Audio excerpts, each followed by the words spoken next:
pessoal, a gente vai dar início aos nossos estudos sobre Abraham Kuyper e acho que como todo bom início para estudar um autor, seja ele um filósofo, qualquer autor que seja, um panorama histórico, ele é acho que uma boa entrada, porque eu creio que tudo que está envolvendo a vida daquela pessoa vai, de alguma forma, né, impulsionar ou o pensamento, ou as ideias da pessoa, ou aquilo que ela se posiciona contra, tá bom? Então, nesse sentido, a gente vai. Acho que o primeiro passo que nós podemos fazer aqui é dar uma olhada, né, uma estudada, assim, mesmo que seja de uma forma mais breve, na biografia do Abraham Kuyper, que é o nosso objeto de estudo, principalmente entendendo aí que o nosso objeto não é necessariamente toda a obra do Kuyper, que assim, a gente precisaria de uma coisa muito ampla para isso, mas na verdade um pouco sobre a questão da soberania das esferas e de alguns outros elementos aí que o Kuyper ele não necessariamente dá o pontapé inicial, mas ele é um bom fundamento para todos aqueles outros que desenvolveram a partir da teoria do Kuyper ou do seu trabalho, tá bom? Então acho que a primeira coisa que a gente pode fazer nesse primeiro encontro é justamente tentar definir de alguma forma, né, quais são as influências e ver um pouco aí o desenvolvimento da vida do Abraham Kuyper e porque ele é tão expressivo e porque vale a pena estudar ele, vale a pena estudar a questão da soberania das esferas, tá bom? Então vamos passar por algumas questões aqui que são, acho que importantes, é entender que existe algum certo contexto que o Kuyper surge.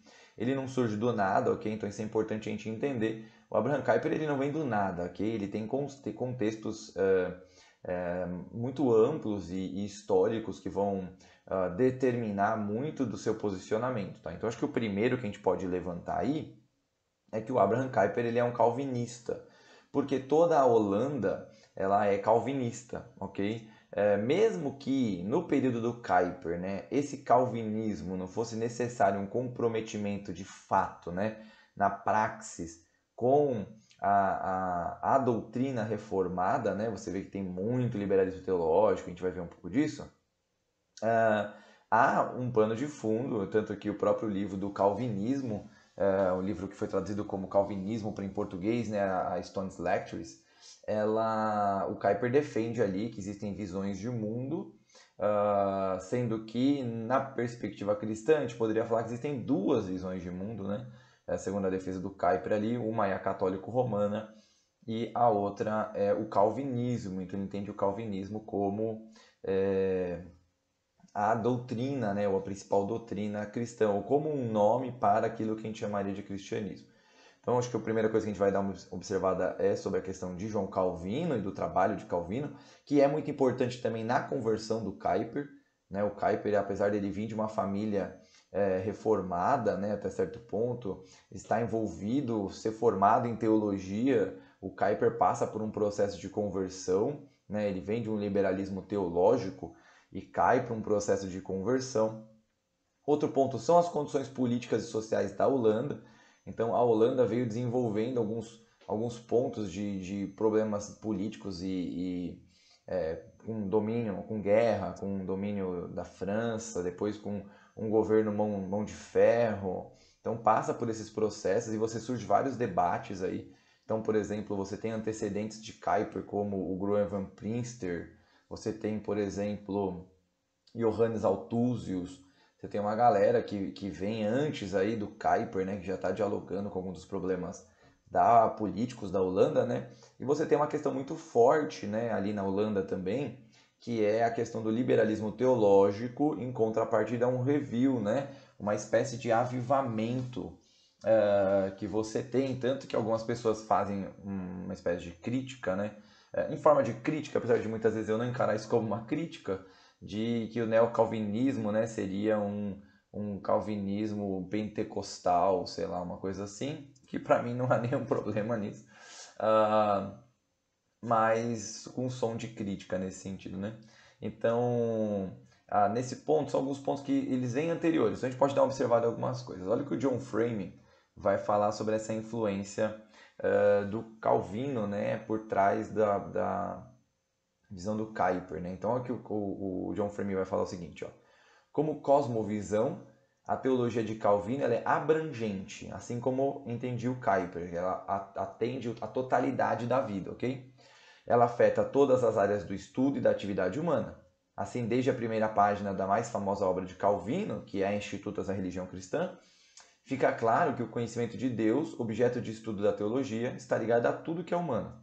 Deus não é apenas Senhor do reino sagrado, não apenas Senhor da salvação, ele é Senhor sobre todas as áreas da vida humana. E é justamente sobre esse conceito que o Kuyper estabelece todo o seu trabalho, de que Deus ele é soberano sobre todas as coisas. É o que a gente vai falar de uma soberania divina sobre todas as outras soberanias, né? Ou a verdadeira soberania. Então isso parte já de Calvino. Calvino já entendia que a vida prática é uma vida dependente dessa soberania divina. Por que isso? Né? Porque existe uma visão muito forte no meio cristão, que é uma visão dualista, que a gente pode falar que dá para rastrear até a questão platônica aí, né? Essa visão dualista acaba, por exemplo, separando esferas do sagrado e esferas do secular. Como se, né, Deus fosse soberano sobre a esfera do sagrado, mas a nossa razão ou a nossa vida na área secular. Tanto que muitas pessoas elas fazem justamente, não na prática, né, porque é difícil você se dividir em dois na prática, mas muitas vezes separam a questão de ser, por exemplo, cristão da vida secular, né? Isso não se aplica só ao cristianismo, ele se aplica a todas as tipos de religião, né, de religiões. Aqui no nosso foco é o cristianismo, porque o Kuyper ele é um cristão, o Calvino ele é um cristão, um reformador cristão, o Kuyper é um reformador da igreja holandesa. Então a gente entende isso. Então um ponto importante é o seguinte, é entender o cristianismo como uma espécie de cosmovisão também, ok? E partindo desse pressuposto, ele abrange a totalidade da vida, tá? Então isso é um ponto importante. Essa totalidade da vida, ela é submissa a Deus. Então Calvino influencia muito o pensamento do Kuyper, só lembrar, né, que o movimento reformado ele ganha muita força na Holanda ali, né? Tanto que o que ficou conhecido como os 5 pontos do calvinismo, na verdade, foi um debate dentro da própria Holanda, não foi em Genebra, como algumas pessoas pensam, né? Foi um debate que tem uma relação também não só eclesiástica ou teológica, mas também tem uma problemática política, né? Então, mas isso aqui a gente não tem espaço para debater isso. Mas ele surge ali dentro da Holanda, né, de problemas eclesiológicos, de problemas teológicos relacionados aí principalmente à doutrina da salvação, tá? Que aí é o debate ali entre os arminianos, né, e os gomaristas, que depois os gomaristas eram, assim, calvinistas, então acabou caindo na ideia de que eram calvinistas contra arminianos, mas que na verdade eram discípulos de Armínio contra gomaristas, né, ou aqueles que defendiam a disciplina mais próxima do calvinismo, né, ligada a esse personagem aí holandês, ok? Então, aqui a gente tem um ponto importante, tá? Então, tem essa estrutura, esse tipo de pensamento, e Kuyper tem isso como plano de fundo. Então, isso é importante a gente começar percebendo. Um outro ponto que a gente tem que entender ali, que vai surgir por trás ainda, antes de Kuyper nascer, né? A gente pode falar o seguinte, é o seguinte, a gente tem aí alguns problemas relacionados à política holandesa, ok? Então, um deles, por exemplo, é de que a Holanda ela passa por um domínio de Napoleão Bonaparte. Então, existe lá um domínio, né, de Napoleão Bonaparte sobre a Holanda, ok? E depois há ali a guerra e há uma libertação da Holanda da mão de Napoleão Bonaparte. E quem assume ali a Holanda, né, ele retorna à Holanda, é William de Orange. Lembra lá da família Orange, né, que tem uma ligação até com o Brasil aqui, né, a gente tem uma ligação aí com o Brasil holandês, com a família Orange, né. Então, o William de Orange ele retorna para não perder o governo da Holanda, ele retorna com uma mão dura aí, né, com um governo bem linha dura, bem problemático aí. E ele acaba, nesse sentido, né, criando um domínio do Estado sobre a igreja, e isso é importante entender, porque na Holanda não há separação, né, na época não havia separação entre a esfera da igreja e a esfera do Estado, isso é importante, elas sempre estavam relacionadas, ok? A esfera da igreja e a esfera do Estado, porque a Holanda se reconhece um país protestante, né? se reconhece um país reformado nesse período, né? A gente pode falar que até certa medida, né? Até os dias de hoje, com certas ressalvas, mas se reconhece como um país reformado. Tá? Mas aqui você também tem uma certa introdução do liberalismo teológico dentro do campo da igreja, nesse sentido, nesse período de William de Orange, ok? Então, nesse ponto, há uma tentativa do governo de impor as doutrinas teológicas da igreja, com uma certa violência, a gente pode dizer assim. Eu não sei se dizer se violência necessariamente por causa de violência no sentido de agressividade, de bater ou prender alguém, né? Apesar que em alguns pontos pode até acontecido, mas mais no sentido de uma violência de ir para cima mesmo e obrigar mesmo a igreja, enquanto igreja dependente do Estado, de ter esse tipo de governo teológico partindo da esfera do Estado, tá bom? E os movimentos separatistas dentro da Holanda que defendiam, né, a separação da igreja do Estado, onde surge, por exemplo, movimentos que antecedem o movimento do Kuyper e formam uma igreja independente do Estado nesse sentido, ok? Então a gente tem, por exemplo, um movimento que vai surgir anterior ao Abraham Kuyper, que funda uma igreja separada da igreja da Holanda, né? Que é a igreja oficial. Então eu entendo que a Holanda tem uma igreja oficial, uma igreja reformada oficial. Você surge esse primeiro movimento que ele se separa do movimento da igreja oficial, forma uma espécie de igreja separatista que depois, lá no movimento do Abraham Kuyper, acaba se unindo ao separatismo aí do Abraham Kuyper, né? Sendo que o Kuyper, em dado momento, ele também racha com a igreja oficial da Holanda. Há um movimento de saída junto com ele, né? Nesse sentido, acho que é um pouco diferente desse primeiro movimento, que o Kuyper racha, mas necessariamente não obriga ninguém a seguir ele, mas como uma figura muito forte aí no pensamento na Holanda, né? Alguns historiadores dizem que estudar a história mais contemporânea da Holanda sem falar do Abraham Kuyper não estudar a história da Holanda, né? Que a própria história do Kuyper é a história da Holanda, né? Então, esse primeiro movimento, ele é um movimento que se separa da igreja, ok? E ele vai depois se unir ao movimento de separação do que o Abraham Kuyper dá início, né? Então ele se torna uma única igreja ali, essas duas igrejas. Mas isso antecede, né? O trabalho, né? E o trabalho, a ação do Abraham Kuyper nesse sentido, ok? Um último ponto que a gente tem que entender. Aqui, ó, o Pedro Dutti faz uma citação aqui interessante, ok? Que é justamente desse primeiro movimento aí de separação, né? Que ele começa com o Hendrik de Kock. Então, olha que o Pedro Dutti vai falar sobre esse movimento de separação, né? Dizer, se esse teólogo liberal... existe uma curiosidade aqui sobre o Hendrik de Kock, porque ele é muito parecido nesse sentido com o Kuyper. Porque assim como o Kuyper, ele era um liberal teológico, ele estava envolvido ali com o movimento liberal dentro das igrejas holandesas, e em certo momento ele racha com esse movimento liberal através de uma renovação teológica nesse sentido. E a partir disso, dessa mudança, né, a gente pode dizer que dessa conversão, ele então racha com a igreja. Né? Então aqui o Pedro Dutti vai falar na introdução de um livro do Kuyper que saiu em 2019, que é o Problema da Pobreza, né? Um livro, na verdade, não, né? Um discurso do Kuyper que foi traduzido para português.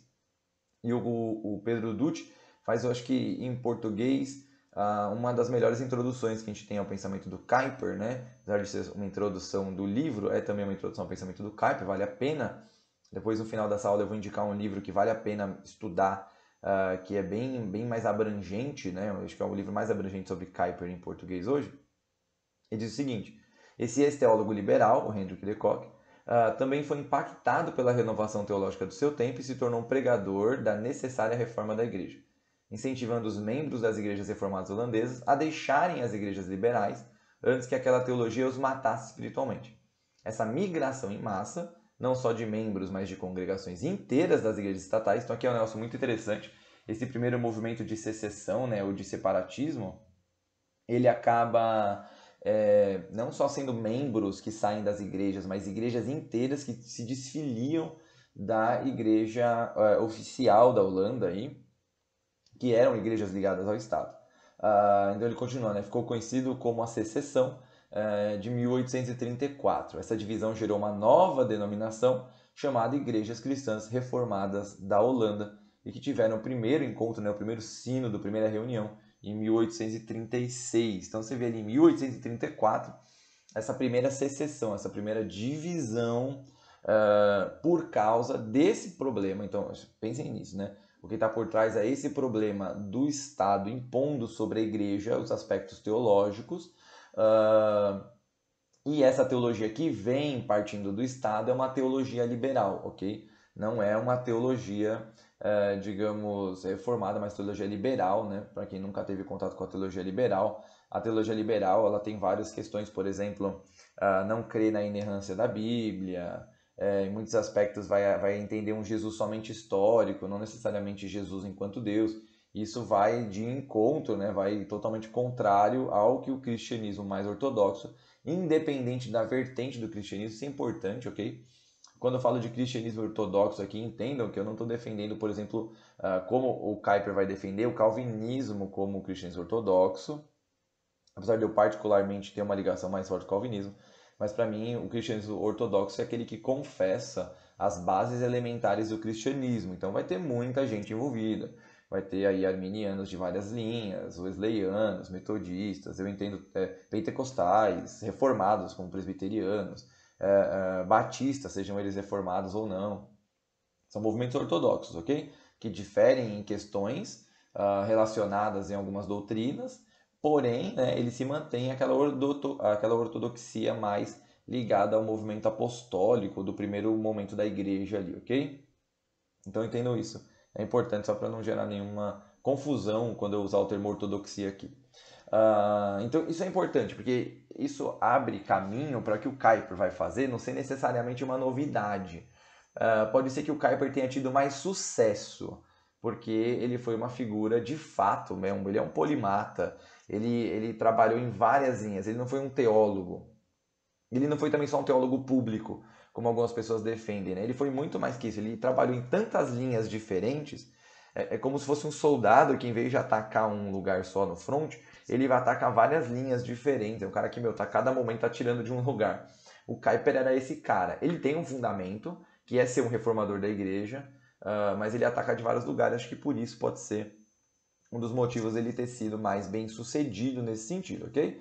Mas aqui eu tenho um movimento que antecede o Kuyper, que demonstra já uma certa insatisfação com esses problemas que depois o Kuyper mais para frente, né, não tão mais para frente assim, mas mais para frente ele vai discutir, né, vai debater na Holanda e vai ser um grande reformador nesse sentido, ok?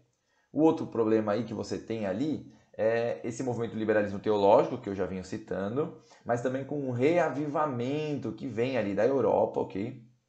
É um reavivamento. E esse reavivamento ele impacta muitas igrejas dentro da Holanda também. E uma das igrejas que é impactada por esse reavivamento é a igreja do pai do Abraham Kuyper, né? Então, o pai do Abraham Kuyper é um pastor.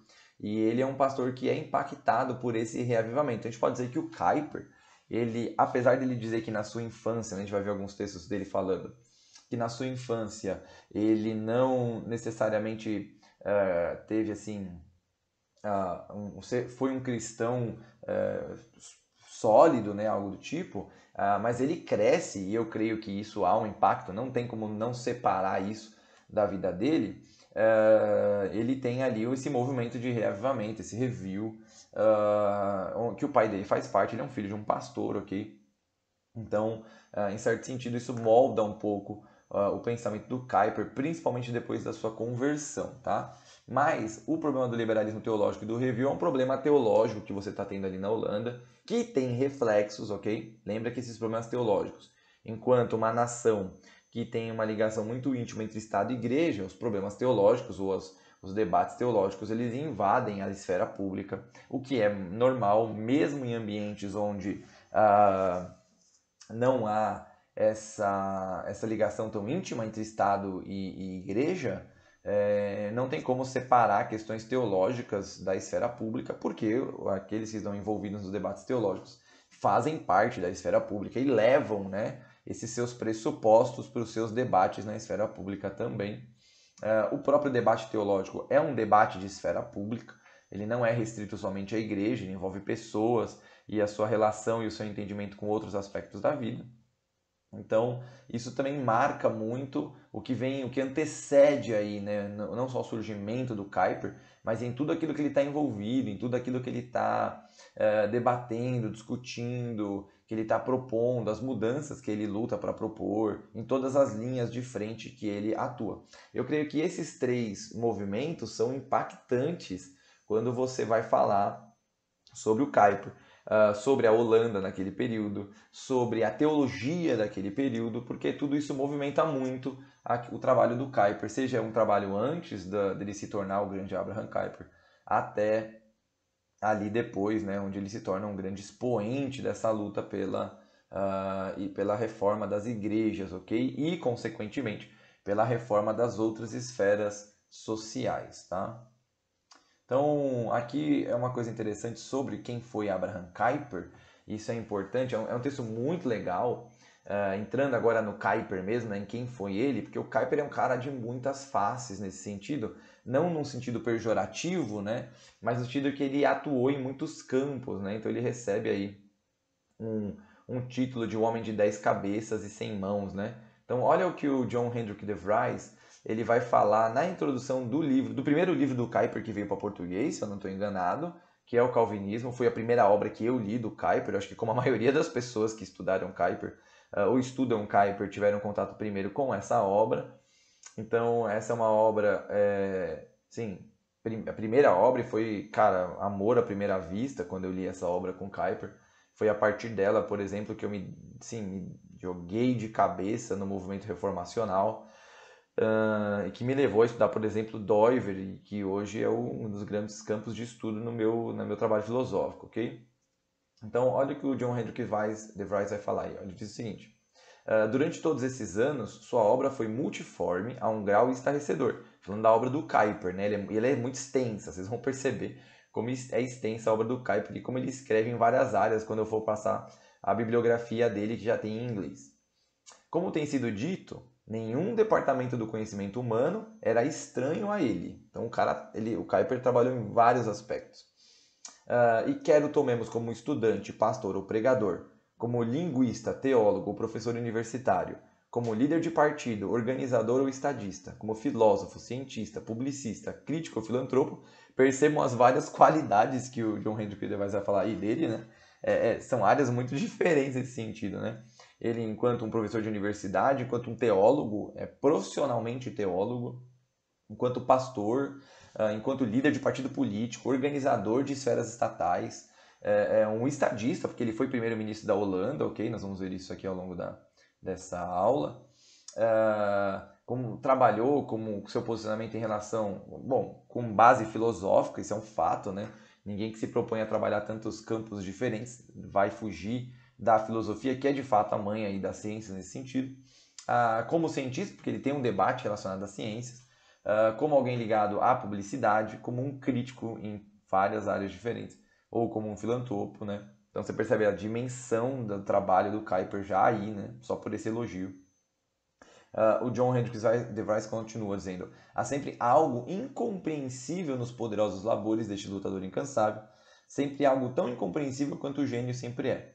Mesmo aqueles que discordaram dele, e foram muitos, e é curioso, né? Eu não vou tratar disso aqui nessa aula, mas há um debate, né? E eu posso depois fornecer esse texto para vocês.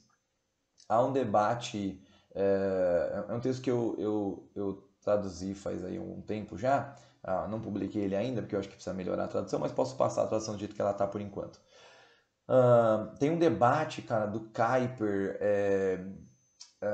me fugiu agora o nome do outro, do seu oponente aí, oponente político, né? Ele tem um debate muito forte relacionado à área educacional.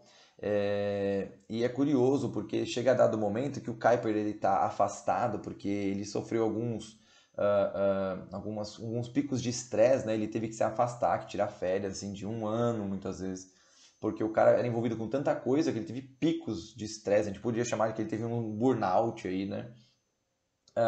E esse oponente chama o Kuyper de volta. É o oponente no debate político que chama o Kuyper de volta porque assim, não via um oponente no debate, né? E entendia que o Kuyper era necessário, mesmo que um contraditório, que o cara era necessário, né? Que o Kuyper era necessário no debate político da Holanda. Então isso aqui é uma coisa muito interessante, né? Quando um oponente político, um oponente das ideias, vê a necessidade da sua permanência naquele local, já demonstra não só a sua posição, mas a sua integridade, né? Então você percebe a integridade do Kuyper aí, reconhecido pelos seus oponentes como alguém digno, né, de participar do debate, né? Como alguém necessário para o debate. Isso é uma curiosidade muito interessante.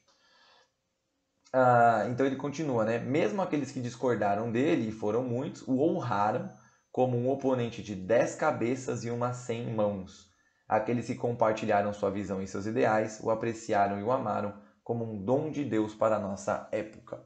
Então o Kuyper aqui, ele é reconhecidamente, sejam por aqueles que são seus colegas, seus parceiros de trabalho, até por aqueles que serão seus oponentes, sejam em várias linhas aí que o Kuyper se coloca, principalmente no campo político, todos reconhecem a grandeza de quem foi Abraham Kuyper. Então, acho que aqui já poderia marcar para nós o porquê é necessário conhecer esse personagem histórico e o porquê o seu trabalho é tão impactante, ok? E que muitas pessoas estudam o seu trabalho e que, para você ter a noção, ele não foi traduzido ainda para inglês, tem muita coisa a ser traduzida ainda.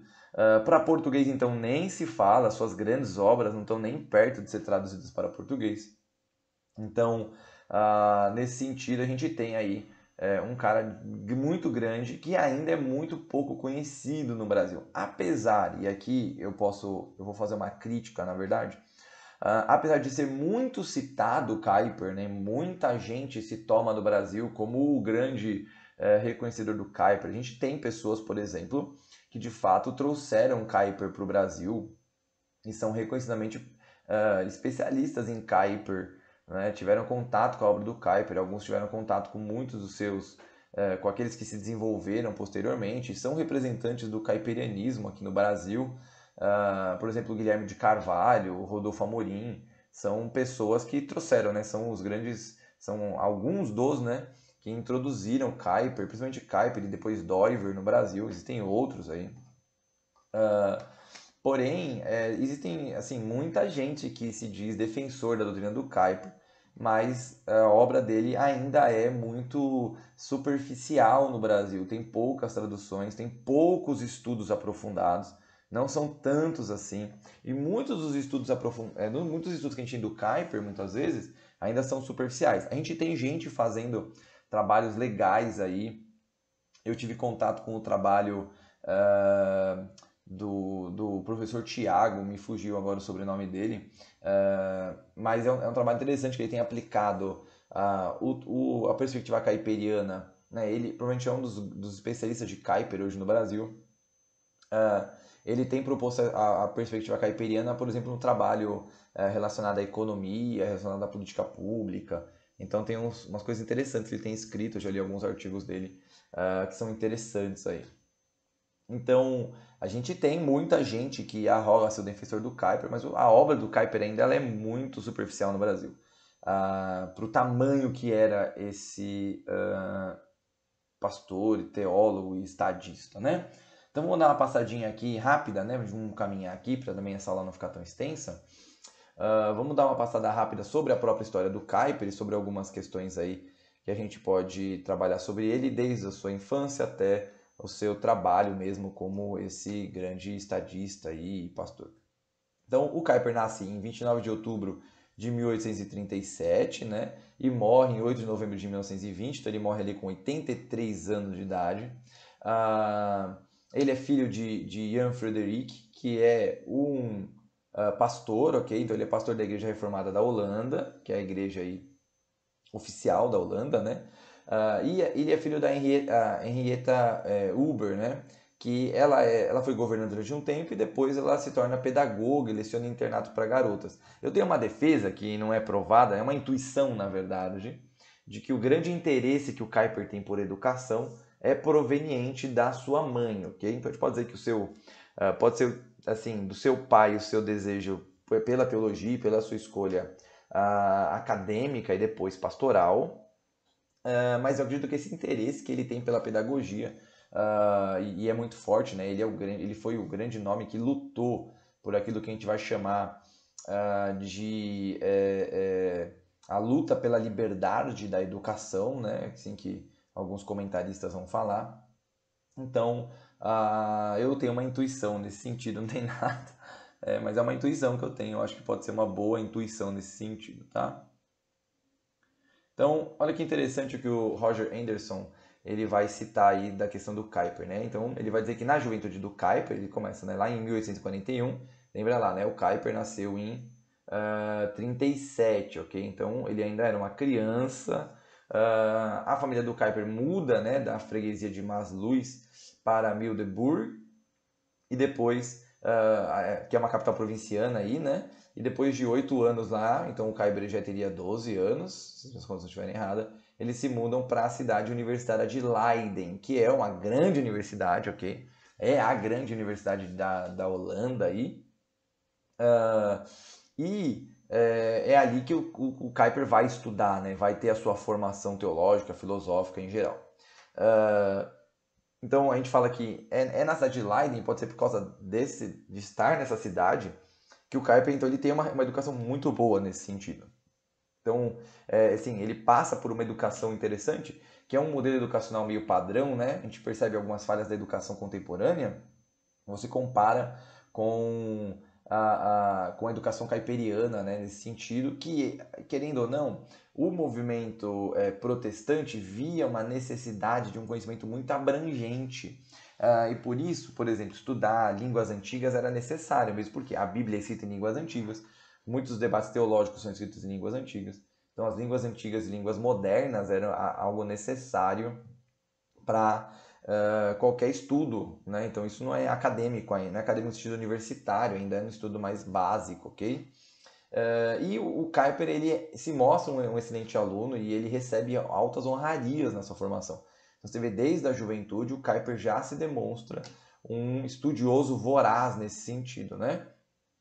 E ele então decide, né, por estudar teologia lá na Universidade de Leiden, ok? Então, em 1855 ele estuda teologia e literatura na Universidade de Leiden, ele recebe aí a sua formação. Ele termina em 58 a sua primeira graduação, que tem aí literatura, filosofia e línguas clássicas, e ele recebe aí a sua formação com summa cum laude. Para quem nunca ouviu falar disso, summa cum laude é a maior honraria que alguém pode ter na sua formação. É alguém que se forma com todas as notas altas, com destaque nos seus trabalhos, com destaque na sua vida acadêmica. Summa cum laude é a maior honraria que alguém pode receber em uma formação acadêmica, ok? Então o Kuyper se forma essa sua primeira formação aí, né? Lembrando que é um pouco diferente do que a gente tem aqui no Brasil, principalmente da formação universitária, né? A gente está acostumado muitas vezes a ir para uma formação universitária numa única titularidade, né? E receber um único título. Era mais comum essa escolha por várias disciplinas e você acaba recebendo formações diferentes. Isso pode ser um pouco diferente, né? Pode soar estranho para, de repente, quem está acostumado com uma parte do modelo educacional brasileiro. Aí, nesse período que você tem aí do Kuyper estudando em Leiden, ele recebe muita influência de um camarada, de um professor, que ele era, a gente pode dizer que ele era o grande nome do liberalismo teológico nesse período aí, principalmente na Holanda, que é o Jan Hendrik Schouten. Então, o Kuyper ele tem esse professor como um professor assim modelo para ele, e é curioso porque mais para frente, né, quando o Kuyper se converte e quando o Kuyper, por exemplo, começa já tem um certo destaque enquanto acadêmico, enquanto pessoa pública, ele, por exemplo, escreve uma crítica ao trabalho de Schouten, uma crítica ao trabalho, não necessariamente ao Schouten, ele ainda o considerava um excelente professor, mas ele escreve uma crítica ao trabalho do Schouten. Então você percebe que de primeiro momento ele é um modelo para o Kuyper, mas quando o Kuyper ele abandona o liberalismo teológico e ele se transforma em um contramoderno, né, um antimoderno, a gente tem ele escrevendo contra o trabalho aí desse professor dele, ok? Então isso é interessante ver o Kuyper primeiro, né, recebendo a influência do liberalismo teológico e depois esse Kuyper se tornando um grande pensador próprio nesse sentido, ok? Olha aí um textinho aí que o Kuyper fala, né, que está no texto do Problema da Pobreza, né? É um texto que ele tem nas Confidências do Kuyper, na verdade, né? Está traduzido para português aí nesse livrinho, Problema da Pobreza, aí na introdução que o Dutti faz. Diz assim, ó, nos anos da minha juventude, a igreja suscitou mais a minha aversão do que a minha afeição. Então ele já começa dizendo que a visão dele enquanto teólogo não é necessariamente ser um teólogo pastor, mas sim um acadêmico nesse sentido, né? Tendo crescido na igreja, eu sabia disso de dentro, particularmente através do caminho que a vida da igreja manifestou em si mesma em Leiden, que senti mais repulsa do que atração. Em Leiden, debaixo de um regime liberal, a mais lamentável situação prevalecia, e o engano, a hipocrisia, a rotina não espiritual, que seiva a corrente sanguínea de toda a nossa comunidade eclesial, era lamentavelmente o que prevalecia na velha cidade universitária. Então aqui ele, na verdade, descreve não só o seu desinteresse pela igreja, mas também ele demonstra aí a situação da igreja nesse período, né? Uma igreja envolvida, sim, com pastores liberais, com movimentos liberais, as igrejas mortas nesse sentido espiritualmente. Essa era a própria situação. Isso gerava nele muito mais aversão do que uma aproximação com a igreja, né? A gente vai perceber que uma igreja que é o oposto disso, que o Kuyper experimenta, é um dos grandes pontos que colaboram para a conversão do Kuyper nesse sentido. Então ele continua. A igreja lá não era realmente uma igreja. O espírito estava ausente e meu coração não conseguia sentir nenhuma simpatia, tanto pela igreja, que era tão descaradamente desonrada em si mesma, quanto pela religião que era representada por tal igreja. Por essa razão, eu posterguei, e aqui é curioso, né, o que ele vai falar, eu posterguei minha profissão de fé o máximo possível para até depois do exame de candidato ministerial. Isso é curioso, porque uma vez que você se forma teólogo, a lógica ali é você assumir uma igreja enquanto pastor. E o Kuyper diz que ele vai fazer a profissão de fé dele porque ele não reconhecia, ele não havia se convertido nesse sentido. Então, para ele, assim, certo sentido, é meio desnecessária essa profissão de fé, aparentemente pelo que ele fala, né? Então ele posterga até ele ser aprovado para candidato ministerial. Quer dizer, ele não tinha feito profissão de fé ainda, né? E ele estava ali sendo pastor. E ele faz a profissão de fé, mas ele ainda é um liberal. E ele assume uma igreja enquanto um pastor liberal, ok? Isso é muito interessante da perspectiva caipiriana, que você percebe aqui que não há necessariamente um compromisso de fato na praxis, né, com a doutrina que se ensina, por exemplo, né? No caso do liberalismo teológico é uma visão antagônica àquilo que, por exemplo, um cristianismo mais ortodoxo, lembrando aquela ortodoxia um pouco mais ampla que eu falei no início da aula, propõe, ok? Com os elementos básicos, por exemplo, é muito básico para o cristianismo crer na inerrância da escritura. Então, assim, é uma coisa muito básica mesmo, né? Você não tem ali, a gente pode dizer que seria contralógico acreditar, por exemplo, ser cristão e não acreditar na inerrância da escritura, nesse sentido, tá? Então, isso é um ponto, né? Ou, por exemplo, que Jesus existiu mesmo, ou que Jesus ele é Deus, que ele morreu mesmo na cruz, ou que ele ressuscitou, como diz o apóstolo Paulo, né? Se Jesus não ressuscitou, é vã a nossa fé. Então, nesse sentido, você percebe como é que era, né, a igreja holandesa, e muitas vezes muito parecida com a nossa própria realidade nesse sentido, né? Continuemos aqui a nossa aula. Então, é curioso porque existem alguns elementos. Então, você pensa esse Kuyper liberal, ok? Um Kuyper ligado ao liberalismo teológico. Aparentemente um antagonismo, né, ao Kuyper que chega até nós, ok? Esse grande líder. E nesse sentido existem alguns elementos que o próprio Kuyper propõe. Então, o próprio Kuyper ele vai dizer que pelo menos 3 coisas mudaram aí a perspectiva dele, colaboraram para a sua conversão. E um dos comentaristas do Kuyper vai dizer que existe uma quarta coisa que o Kuyper não coloca, mas é muito claro no trabalho do Kuyper e na vida do Kuyper que essa quarta coisa influenciou. A gente vai ver agora, né, nesse pedaço, esses elementos. Então, o primeiro elemento que a gente pode dizer é um concurso que o Kuyper participa. Então, o professor dele, Matthias de Vries, que é um professor de literatura renomado na Holanda, ok? Assim, e até fora da Holanda nesse sentido, ele convence o Kuyper a participar de um concurso, ok? E esse concurso vai premiar o melhor artigo. Então, qual que era o artigo? O artigo era uma comparação entre a visão do reformador franco-suíço João Calvino, então lá João Calvino, que a gente muitas vezes já conhece, e do reformador polonês Jan Lask, ok? Que não é tão conhecido assim, né? Para nós, pelo menos. E na época, a sua obra havia se perdido. Isso é curioso, né? E o Kuyper, é engraçado que o Kuyper se dedica à exaustão nessa pesquisa. Assim, o Kuyper, esse material do Ian Lasker era muito difícil de se achar. O Kuyper ele encontra na biblioteca de um professor, na verdade, um pai de um professor. Eu só não me recordo agora se é o pai do próprio professor Matthias de Vries, mas é o pai de um professor que tinha a obra do Jan Lask lá toda, e o Kuyper é o cara que, por exemplo, traz à tona novamente a obra do Jan Lask, né? Ele vai redigir a primeira coleção aí da obra do Jan Lask, depois em holandês. E o Kuyper, ele, ao nível de exaustão, ele vai ao trabalho que ele, cara, tem assim, a gente pode falar que tem uma primeira síndrome de burnout, ok? Ele abre mão ali do contato com a sua noiva, ele se dedica assim exaustivamente ao trabalho, mas ele é premiado, né, nesse sentido. Ele recebeu muitas honras aí pelo trabalho, porque ele escreveu um baita trabalho, que depois, em 62, né, ele entrega o trabalho em 60, em 62 foi a tese do seu doutorado, ok? O primeiro livro da tese tem 2 volumes e mais de 1000 páginas. Então entenda o trabalho, o tamanho do artigo, o tamanho do trabalho que o Kuyper produziu ali, né? Ele produziu um trabalho de doutorado de mais de 1000 páginas, o que também foge ao nosso normal, ok? Mais de 1000 páginas no trabalho, nem livros muitas vezes a gente tem com mais de 1000 páginas. Tese de doutorados dificilmente seriam aceitas com mais de 1000 páginas, né? Então você vê o tamanho do trabalho do Kuyper, o tamanho do material que ele produz ali, e que isso, né? Então estudar João Calvino e estudar Jan Lask é o primeiro ponto, né? Ver assim o comprometimento desses reformadores, não só com a teologia, mas com a igreja, isso é muito importante, né?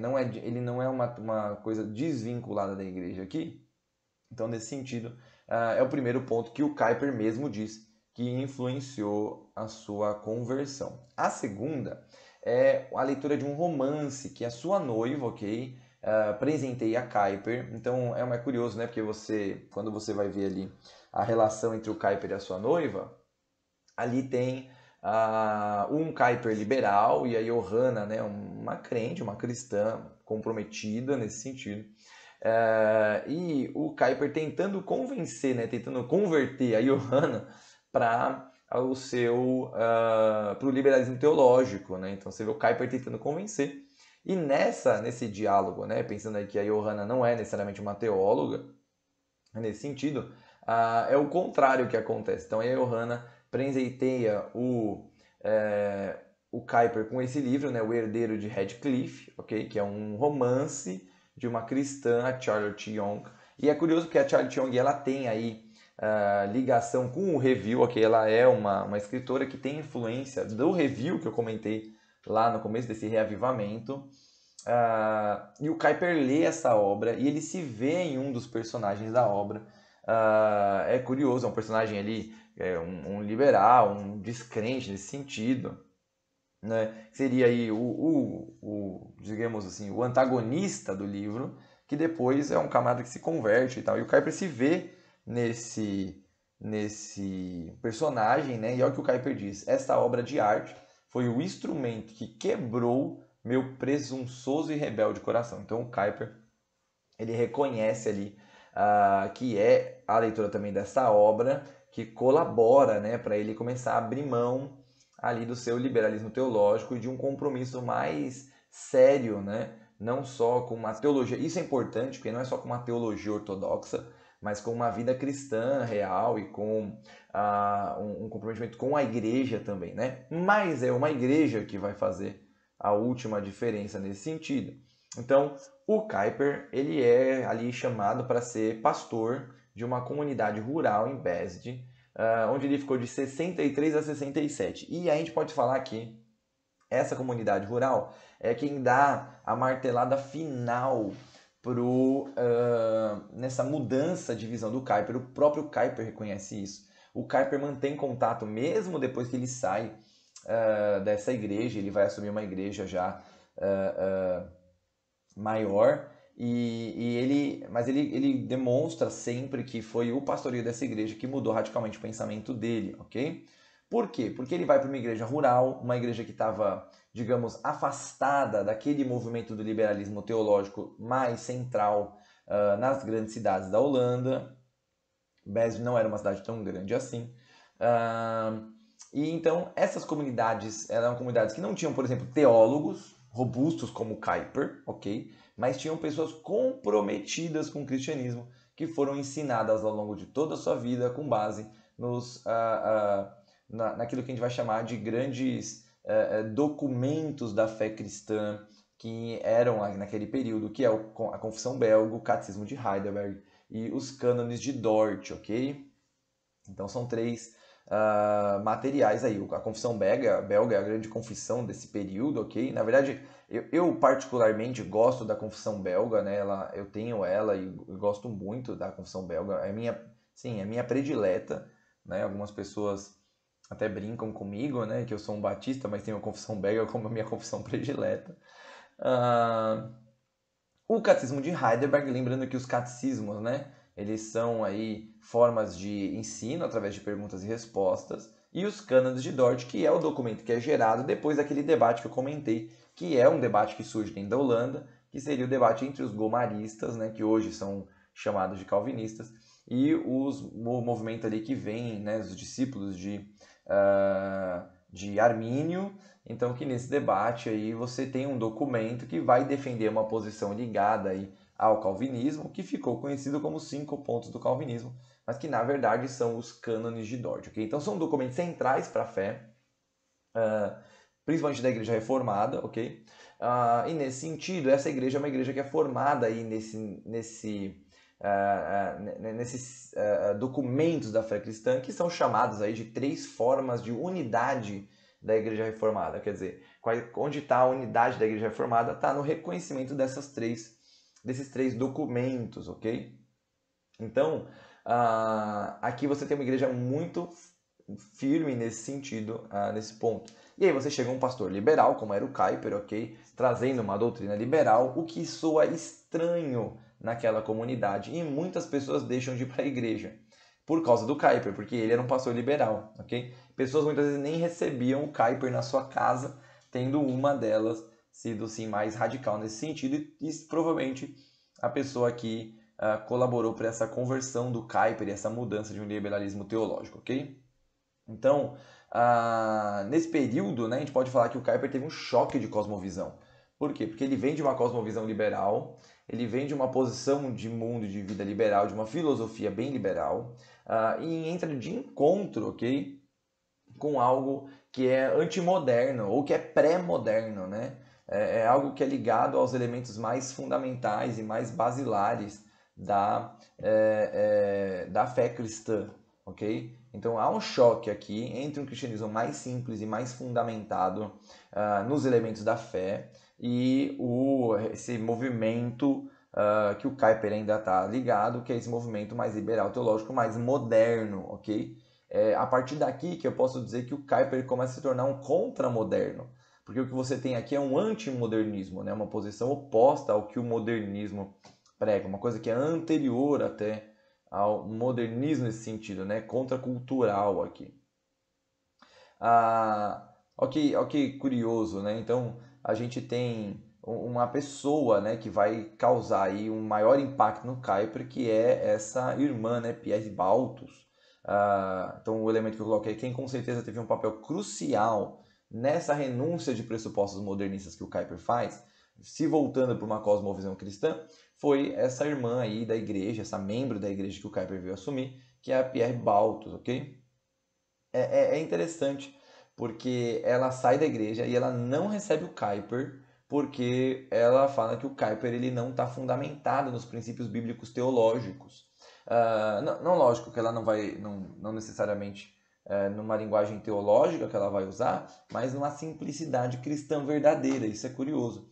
E é ela que, quando resolve então conversar com o Kuyper, depois de muita luta, o Kuyper tentando visitar ela vai dizer o porquê que ela não recebe ele e ela vai expor as fraquezas do Kuyper nesse sentido. E isso é curioso. Então, todas as bibliografias que eu li do Kuyper, sejam a maior delas, né, que não é escrita em português, até essas introduções a Kuyper, né, uma escrita pelo Tiago Moreira e a outra escrita e como introdução do problema da pobreza escrita pelo Pedro Dutti, tendem a enfatizar, assim como comentários do John Hendrick, né, tendem a enfatizar a importância dessa mulher na conversão do Kuyper, sendo uma irmã que preferiu se manter firme aos seus pressupostos cristãos e se afastar da igreja nesse sentido e ser uma opositora ao Kuyper, e que é ela que muitas vezes vai colaborar, né?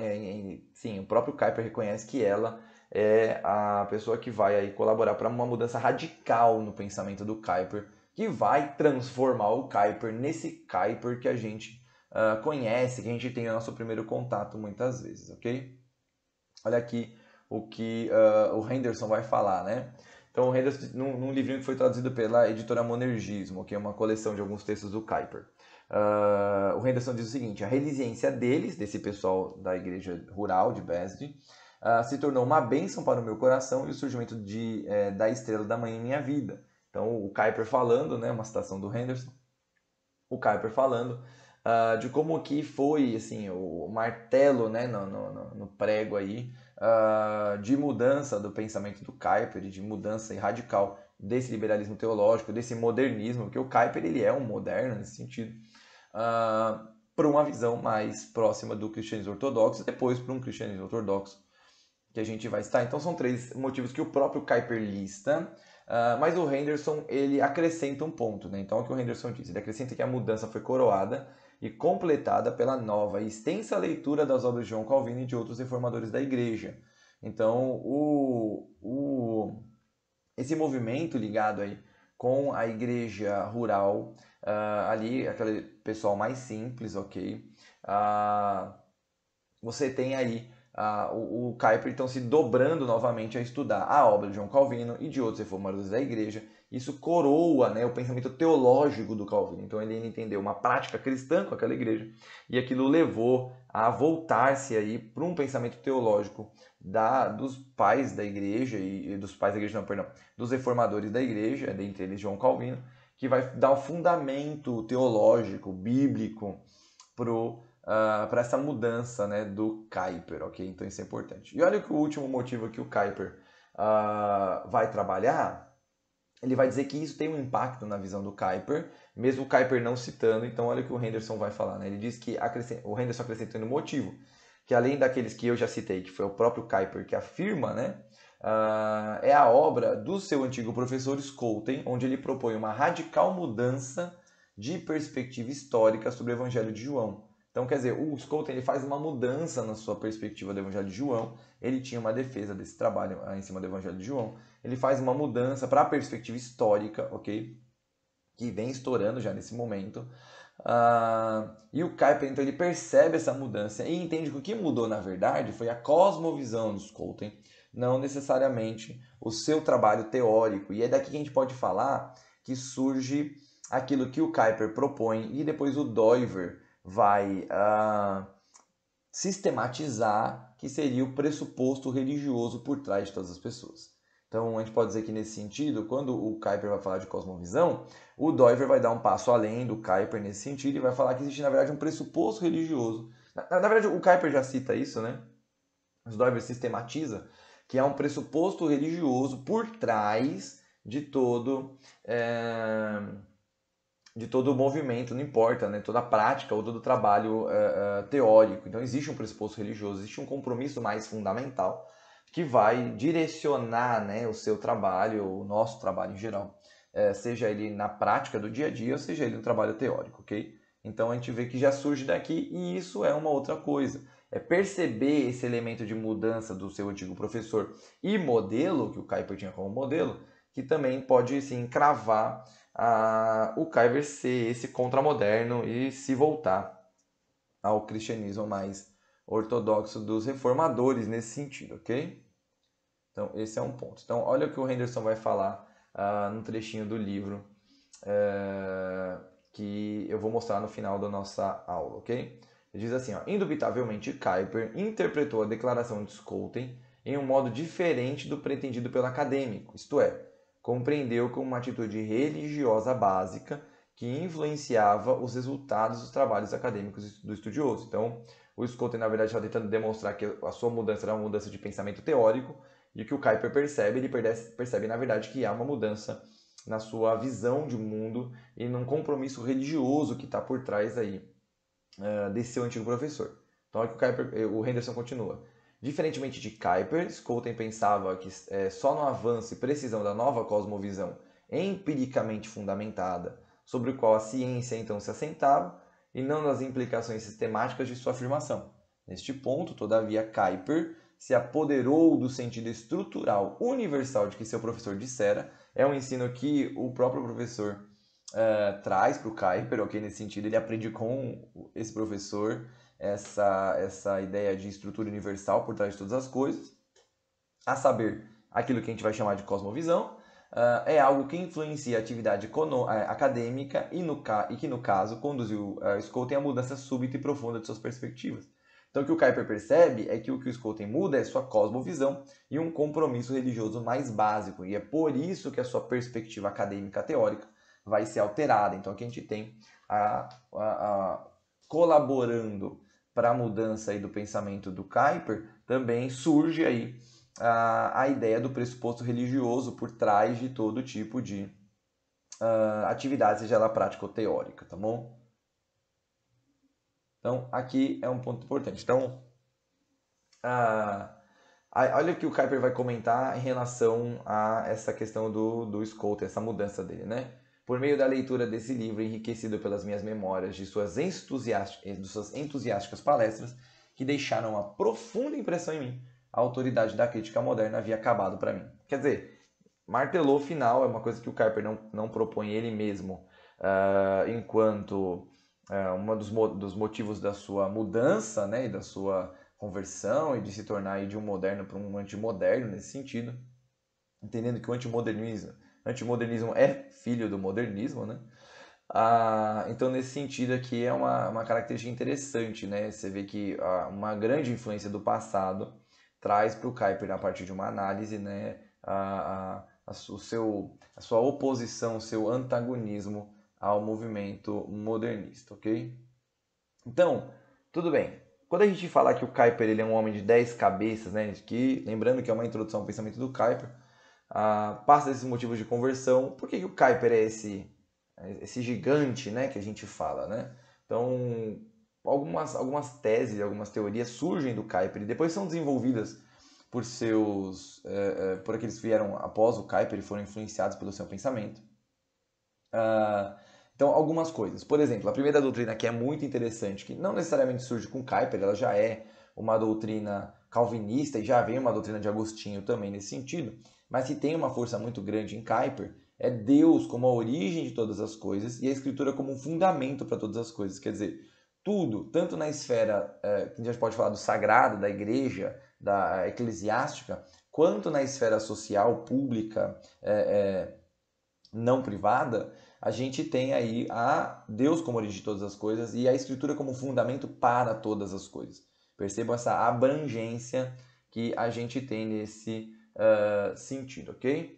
Um outro ponto é a ideia do chamado cristão para a totalidade da vida, então um racha naquela visão dualista, ok? E de que o cristão ele é ligado ao sagrado, mas que existe aí o profano ou o secular, acaba com essa visão dualista. O Kuyper é oposto a essa visão dualista de mundo.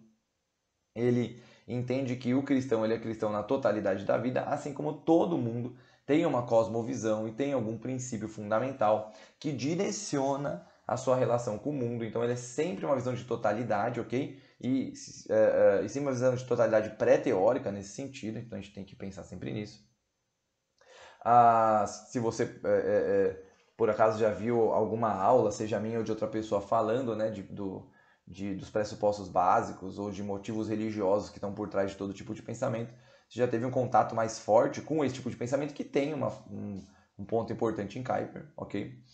A pulsão religiosa, então isso é um ponto importante, né? Todo ser humano é religioso, porque a religião nesse sentido é um compromisso fundamental com a totalidade da vida, então ele pode muitas vezes não ser um compromisso reconhecido, quer dizer, você não necessariamente reconhece que possui esse compromisso, ok? A teoria da cosmovisão, que lógico, né? Lembrando sempre que o Kuyper não é o teórico da cosmovisão, mas que ele traz a perspectiva de uma cosmovisão cristã, ok? A gente pode dizer que o Kuyper ele não sistematiza, o sistematizador da teoria de cosmovisões é o Wilhelm Dilthey, ok? Não é o Kuyper. De vez em quando o pessoal acaba achando que o Kuyper é o cara que sistematizou como cosmovisão e tal. Mas o trabalho do Kuyper é um trabalho ligado às cosmovisões. Então a gente pode falar que em uma perspectiva cristã de cosmovisão, o Kuyper é o grande nome, ok? Influenciado aí por Orr, mas que desenvolve para além do Orr, e todo mundo que desenvolveu cosmovisão cristã tem uma dívida com Kuyper nesse sentido. A tese da graça comum, ou a teoria da graça comum, de entender que existe uma graça, não que a graça de Deus seja uma graça separada, mas entende que existe uma graça voltada para a salvação, ok? Que seria chamado de graça especial, mas existe um derramar de Deus para todas as pessoas, dando dons e talentos para a vida social, para a vida pública, a que a gente vai chamar de graça comum. A graça comum é muito importante, por quê? Porque ela determina aí para nós que Deus ele está preocupado ou ele está como fundamento para tudo que é promovido na sociedade, entendeu? Então não se separa nesse sentido, aquilo que aprende, né? Por exemplo, você é um musicista, como se ser musicista na igreja fosse uma espécie de cargo superior, né? Um musicista fora da igreja. Não é assim que se entende, né? Nessa perspectiva de graça comum, entende-se que o dom ou o talento da música é algo dado por Deus. Mesmo que corrompido, né? Porque entende-se que um verdadeiro dom seria aquele dedicado a Deus. E entenda uma coisa, que um verdadeiro dom dedicado a Deus não é a visão gospel disso, ok?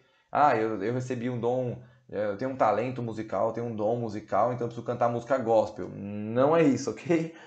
Mas sim algo que você compreenda que Deus te deu, né? Isso é importante. Não estou cantando uma música necessariamente no sentido de louvor. Posso estar tocando uma música, por exemplo, como Bach toca ali, um concerto dançante, não para a igreja, tá? Mas é uma coisa que compreende que é Deus o fundamento daquele dom e a Ele é dada a glória, mesmo que eu não esteja escrevendo um hino para uma igreja, entendeu?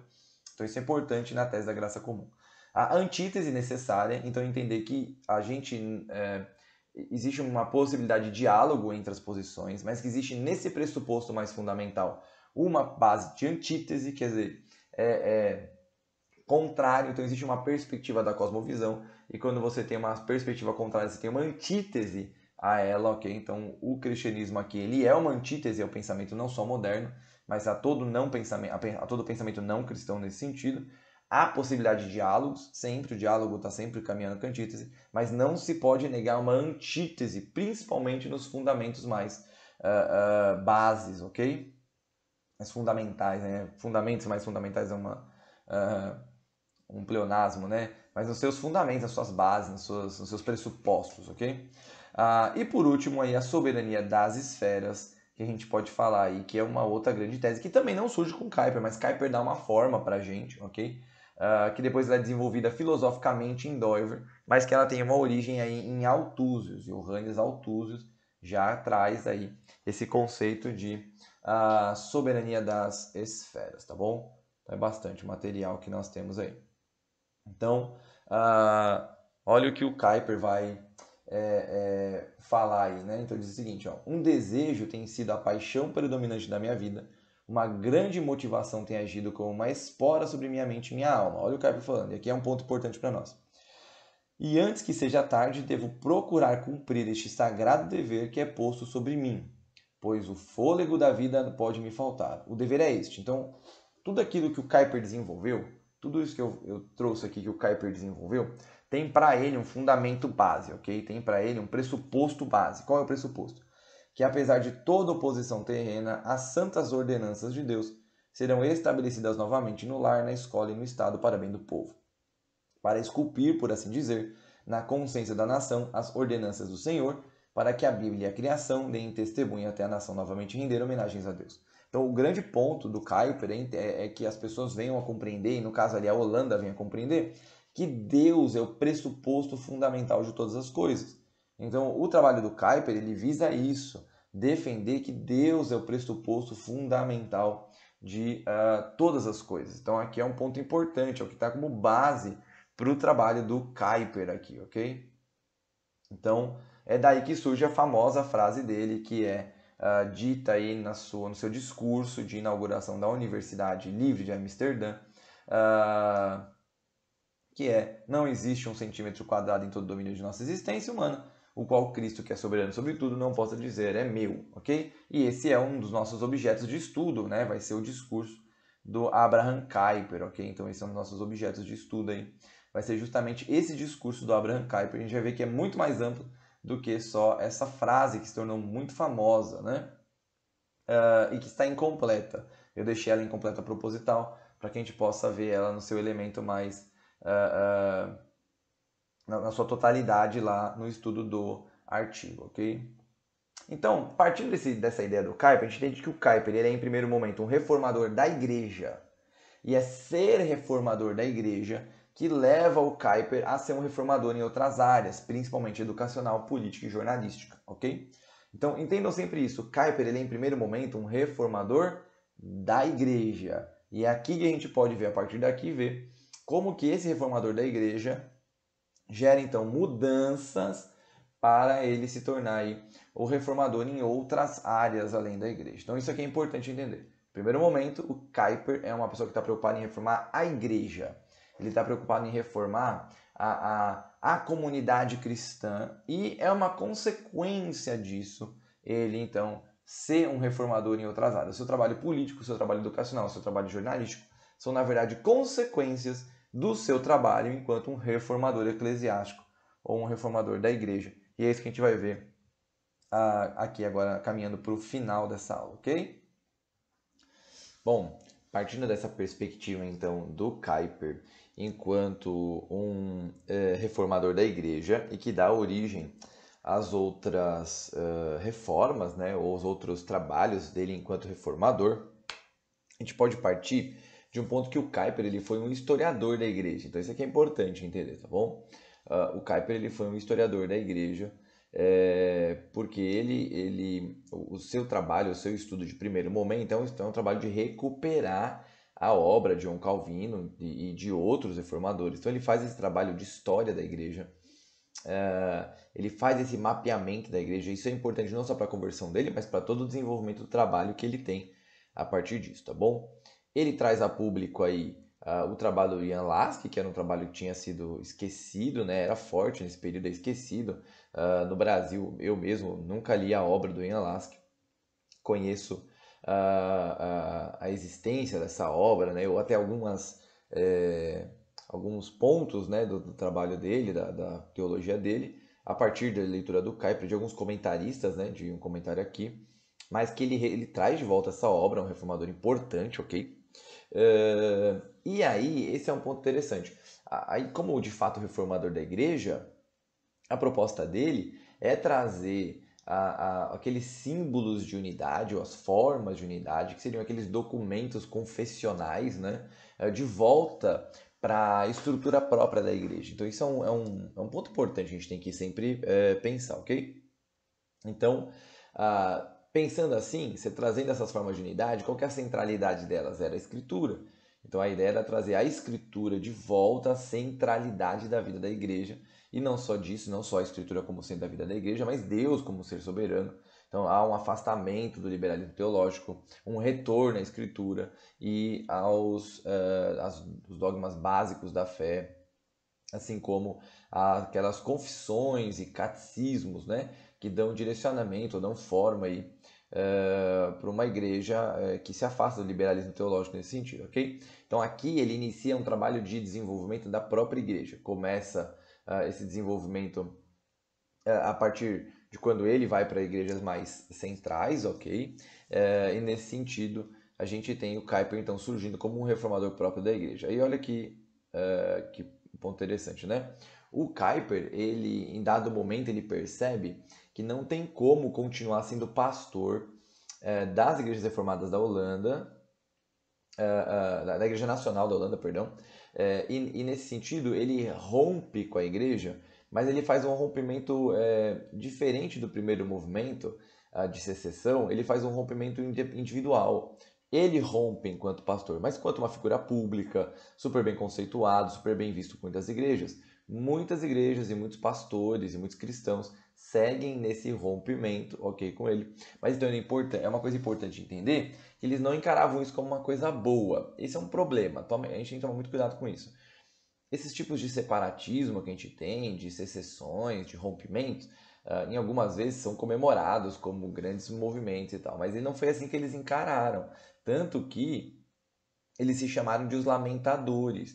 E durante muito tempo eles foram considerados como a igreja de lamentação, ou da lamentação. Porque é um processo ruim na visão deles essa separação do corpo total da igreja, porque eles entendiam que era perceber que não havia possibilidade de comunhão com a igreja, aquela igreja institucionalizada junto ao Estado, a igreja estatal. Então, não era motivo de alegria, e sim de lamento. Essa perda da igreja nesse sentido é um problema para eles, ok? Então, só em 1892 é que eles então se juntam com aquele primeiro movimento de separação que nós comentamos no começo da aula e formam o que é conhecido como igrejas reformadas na Holanda, ok? Então, eles passam durante um bom tempo se considerando aí os lamentadores, né? E a igreja de lamentação, até se unir com aquele primeiro movimento e então formar de fato uma igreja, uma instituição, que é a Igreja Reformada da Holanda. Então a gente pode falar que o Kuyper ele é o fundador de um novo movimento dentro da igreja holandesa, que seria as Igrejas Reformadas da Holanda. Ele é o grande nome. Não estou dizendo que ele é o único nome, que ele fez tudo sozinho, lógico que não. Mas ele é o grande nome que a gente tem por trás, a grande figura pública, né, que nós temos por trás. Então olha aqui um comentário aí interessante. Diz assim, ó. Entretanto, ao chegar lá, Kuyper rapidamente percebeu a diferença entre ele e seus presbíteros. Isso quando ele vai lá para a igreja em Amsterdã, ok? Entre ele e seus presbíteros, eles insistiam. Ele foi convidado, que é um ponto importante que eu não comentei, é que ele sai da igreja, né, rural e ele é convidado para assumir uma igreja em Amsterdã, uma igreja grande, uma igreja de destaque e tal. E ele percebe uma certa diferença entre ele e o corpo presbiterial, que não era um corpo presbiterial ligado ao movimento liberal, mas era um corpo fundamentalista. É curioso, né? Ele sai de um rompimento com o liberalismo teológico, assume uma igreja bem fundamentalista. E ele percebe que não há uma sincronia ali entre ele e os seus presbíteros, ok? Então, retomando aqui o comentário. Entretanto, ao chegar lá, Kuyper rapidamente percebeu a diferença entre ele e seus presbíteros. Eles insistiam em sentimentos conservadores o suficiente no que diz respeito à definição doutrinária. Calma, eles eram fundamentalistas no sentido que, se pegar na doutrina, ok? Estavam muito preocupados com a preservação de usos e costumes, bem característica do fundamentalismo isso, que apontava para algum tipo de dias de glória vividos no passado, do que com uma renovada apresentação da fé reformada aos desafios de sua época. Então, a preocupação do Kuyper é interessante, porque ele não é também uma coisa que se espera muitas vezes, de quando se volta para uma doutrina mais antiga, uma doutrina mais ortodoxa, o problema é se engessar, é tentar responder, e a gente percebe isso até no Brasil hoje, né? É tentar responder dilemas que não estão mais diante de nós, ok? Que já foram resolvidos no passado. Não são assim dilemas da nossa época. Muita gente, eu costumo brincar isso, né? Quando se volta para determinada doutrina cristã, acaba tentando debater questões que já foram meio que, sim, exaustivamente debatidas no passado e que hoje acabam virando mais um jogo de quem tem a opinião certa do que um debate sincero por uma compreensão mais adequada, ok? Então, nesse sentido, não é vamos, assim, sendo bem sincero, não é algo proveitoso. Na verdade, é algo assim, muitas vezes eu mesmo na minha prática acabo me afastando de alguns desses debates porque eu percebo que não é proveitoso e eu aconselho várias pessoas a não participarem em determinados debates aí, ok? O que o Kuyper entende é que ele retorna a essa ortodoxia, ele busca símbolos de fé, ele traz essa doutrina calvinista, mas para buscar respostas, isso é importante, para buscar respostas para os problemas do seu período, ok? E seria essa uma compreensão kuyperiana aí da relação com a ortodoxia. Não é uma ortodoxia morta que se preocupa com os problemas do passado, ok? É uma ortodoxia viva que se preocupa em responder os dilemas do presente. Esse é um ponto importante. É uma ortodoxia que está preocupada em responder problemas do agora, ok? Então não é uma ortodoxia preocupada em reconhecer problemas do passado, ok? Coisas que já foram resolvidas, já foram dialogadas e assim, tem-se posições que ninguém vai chegar, ninguém vai convencer o outro mais. Tem posições estabelecidas e ponto, né? A ideia do Kuyper é responder os problemas contemporâneos, que são diferentes. Não dá para a gente comparar os problemas, por exemplo, de João Calvino, de Agostinho de Hipona, com alguns dos nossos problemas contemporâneos. A gente não vai discutir ética da tecnologia em Agostinho de Hipona. A gente pode ter fundamento em Agostinho, pode ter fundamento em Calvino?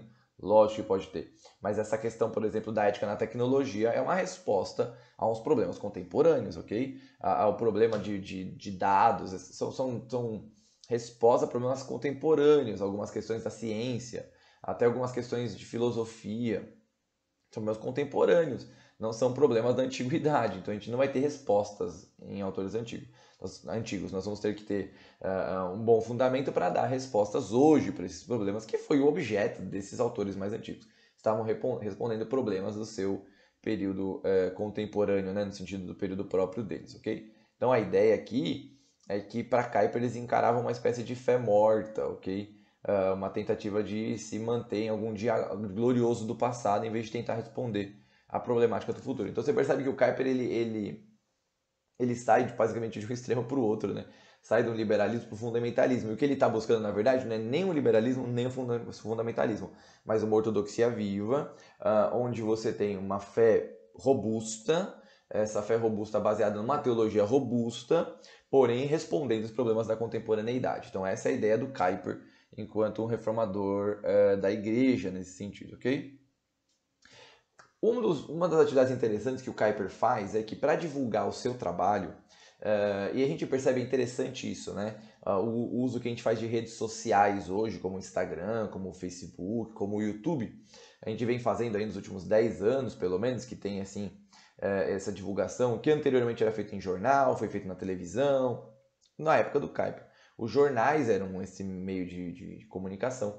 E o Kuyper soube explorar muito bem o seu meio de comunicação, então a gente pode considerar ele, em certo sentido, um reformador jornalístico, porque o Kuyper, ele então criou 2 jornais aí, foi editor dos 2 jornais durante 47 anos, sem interrompimento, ok? Lá de 72 até 1919, perto da sua morte, que é o Arauto e o Estandarte, ok? Um jornal semanal, um jornal, são periódicos diferentes,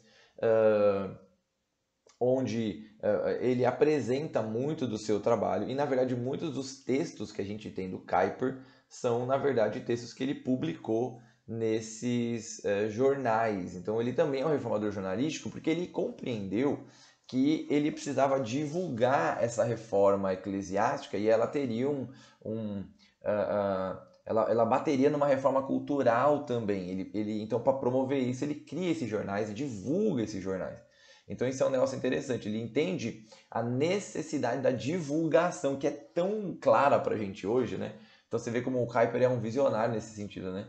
Ele entende como há uma necessidade de divulgação. Algumas pessoas me questionam muitas vezes em conversas, né? Assim, meu campo não é história da igreja, nem teologia necessariamente, né? Meu campo de trabalho, de pesquisa é filosofia. Mas enquanto cristão, para mim, o estudo da teologia é um estudo necessário. E é curioso, às vezes, quando eu conversando com pessoas, eu chego a comentar, né? Por que algumas doutrinas como a calvinista se destaca tanto no mundo? Muito simples, porque houve uma grande divulgação.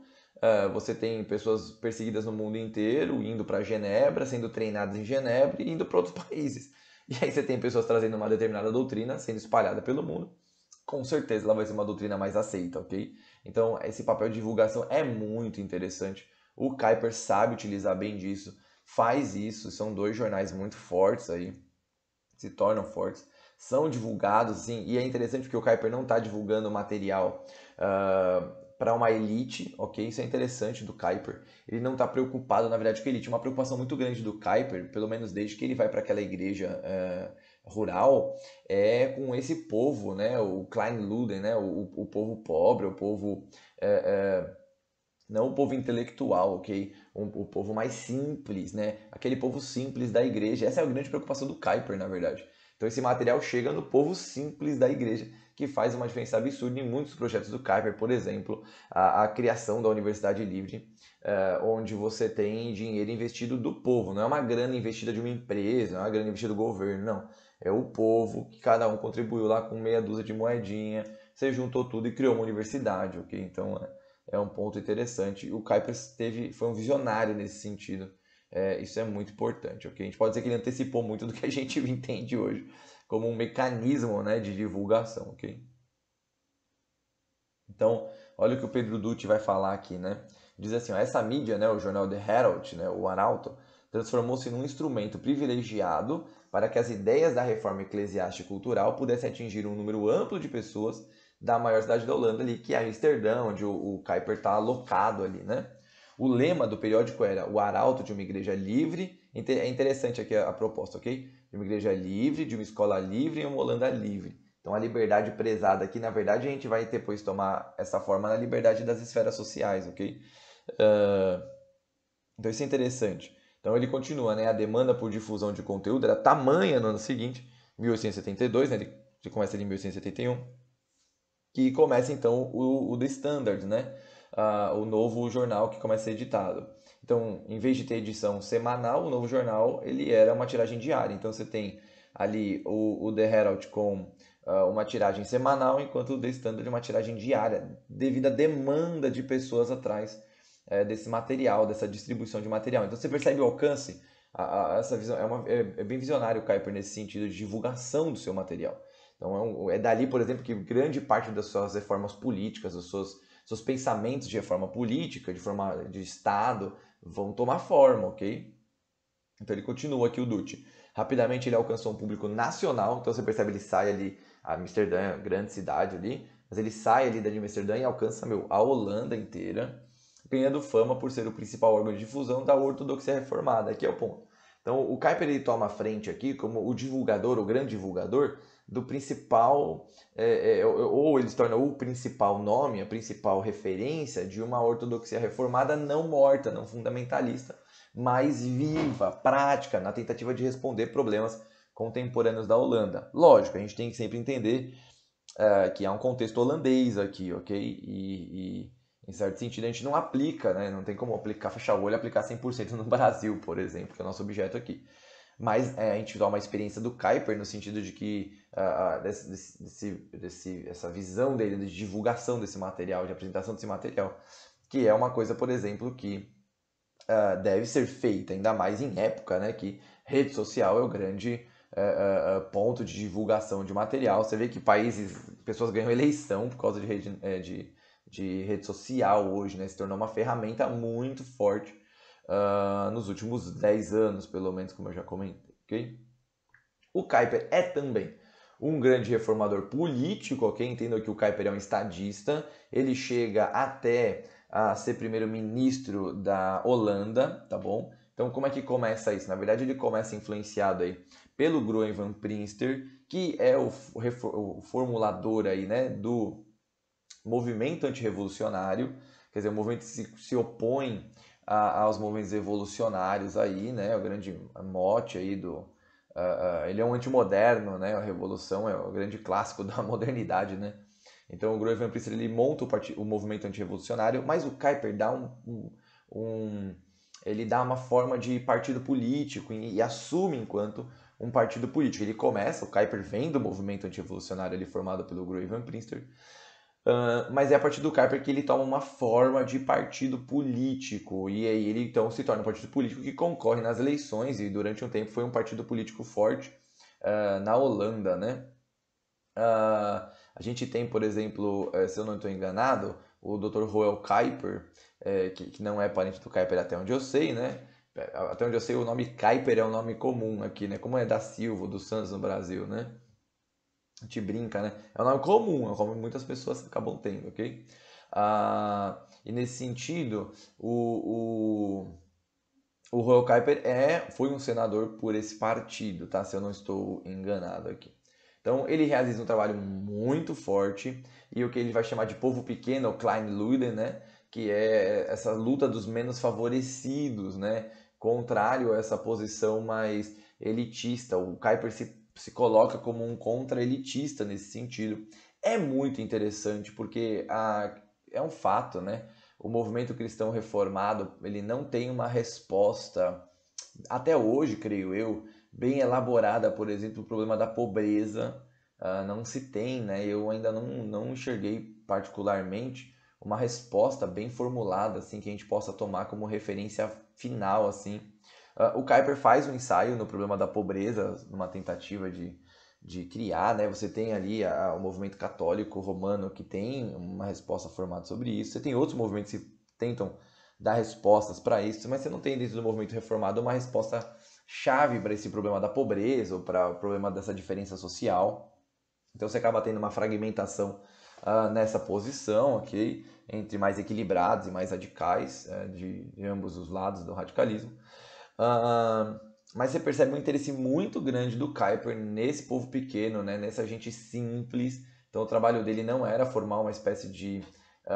não era responder a uma elite, mas sim a fazer com que o povo, né, pudesse ser representado. Então isso é um ponto muito forte do trabalho do Kuiper, enquanto político, né, enquanto estadista.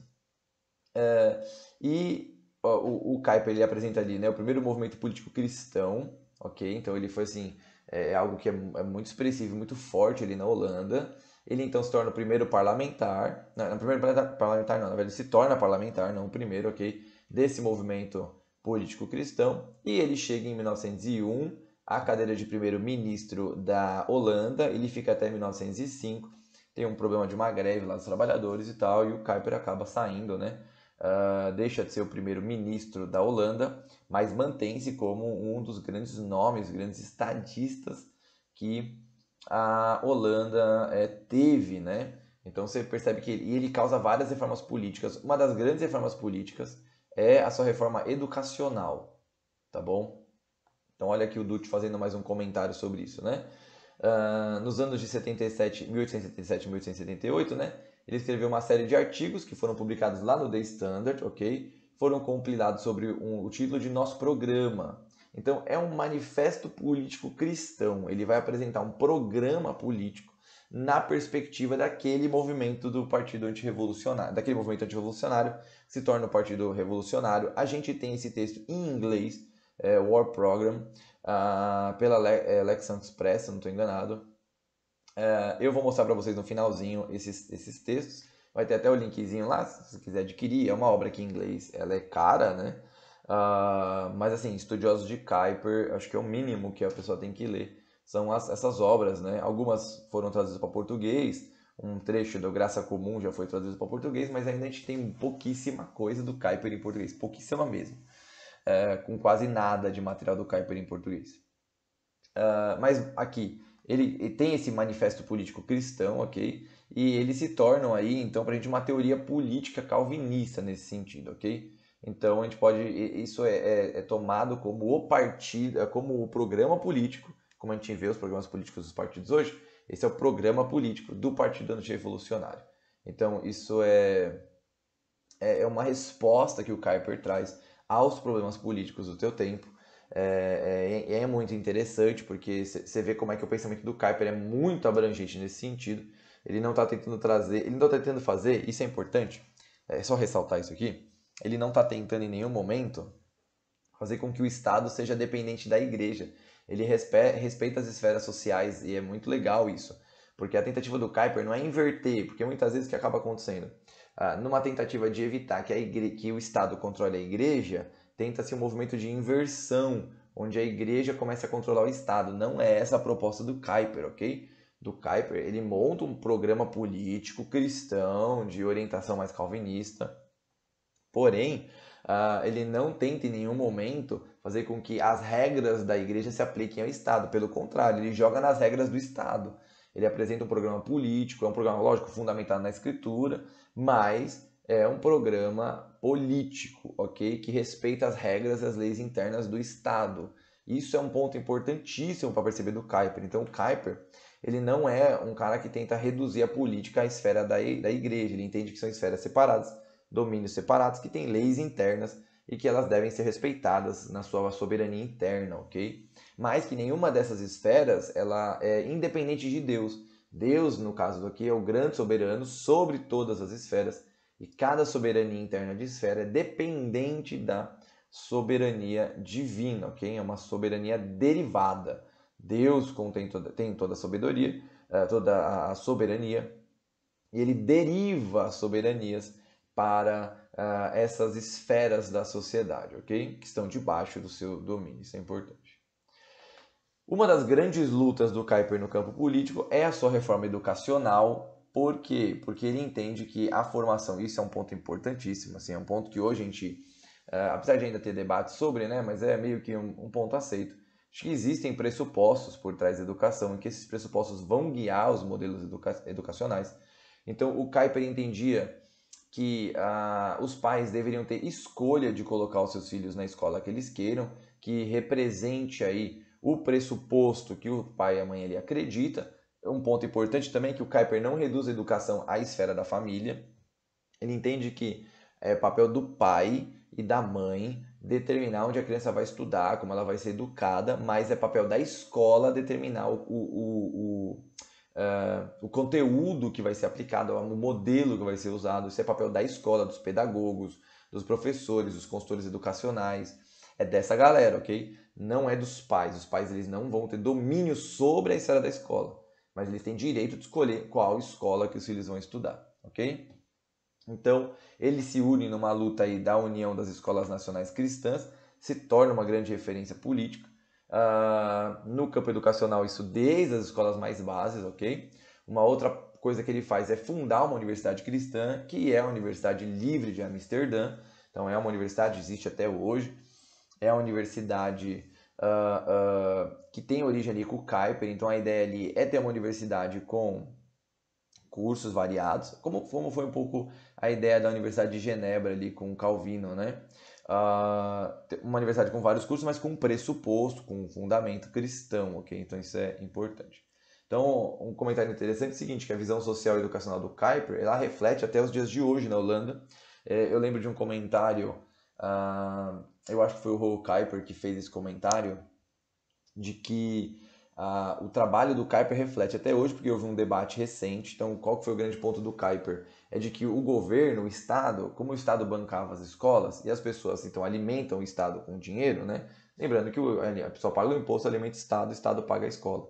Então, para o Kuyper não era justo a escola, por exemplo, cristã, ser uma escola particular. Porque muitas vezes um pai ou uma mãe que não tem dinheiro para pagar a escola particular acabam sendo obrigados a colocar o seu filho numa escola que é contrária, né? Os pressupostos daquela escola são contrários à perspectiva dos pais, ok? Então, nesse sentido, o que o Kuyper está fazendo, ele está lutando para que o governo também dê subsídio para as escolas cristãs. Então, mas o Kuyper não fecha em escola cristã, isso é importante. Por que reflete até hoje? Porque teve um debate sobre a questão das escolas islâmicas e se o governo deveria ou não financiar, assim como financia todos os outros tipos de escola, ok? Não é só as escolas cristãs. Todo tipo de escola recebe certo financiamento do Estado. E a posição que foi dada ali é que deveria, com base na luta do Kuyper. Apesar que o Kuyper morreu antes disso se tornar lei. Ele lutou a vida inteira, ele morreu um pouco antes disso se tornar de fato uma lei, ok? Então, o grande ponto do Kuyper era a liberdade dos pais escolherem as escolas que os filhos iam estudar e que o governo desse suporte financeiro para que não houvesse uma discrepância aí de que o pai fosse obrigado a colocar o seu filho numa escola que ele não concorda com seus pressupostos porque ele não tem dinheiro para pagar uma escola particular. Curiosamente, né, a gente pode falar que é um debate muito contemporâneo.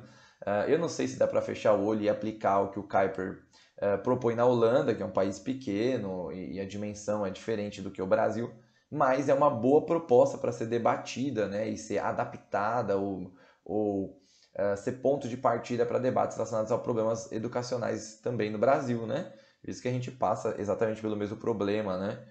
Muitas vezes um pai e uma mãe pôr na escola pública e a criança vai ser educada segundo pressupostos.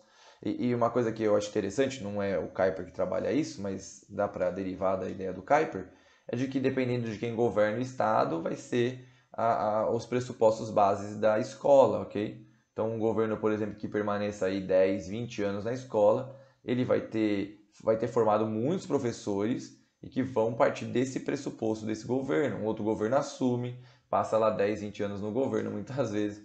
A gente acha que não, né? Mas vai trocando muitas vezes políticos, mas não o seu sistema, o seu partido, ou até a sua ideologia ou a sua cosmovisão, e vai reformulando uma nova geração dentro das escolas, e isso acontece, uma mudança de pressuposto, mas que muitas vezes ambas as posições são contrárias ao que os pais acreditam, e os pais acabam sendo obrigados a colocar o filho nessas instituições. Então a luta do Kuiper é uma luta muito contemporânea ainda, né?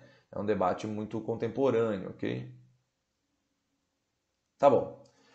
Bom, espero que até aqui a gente tenha podido ver aí um panorama geral de quem foi o Abraham Kuyper, de algumas das suas lutas, alguns dos seus materiais. Lógico, isso aqui é uma aula introdutória bem panorâmica.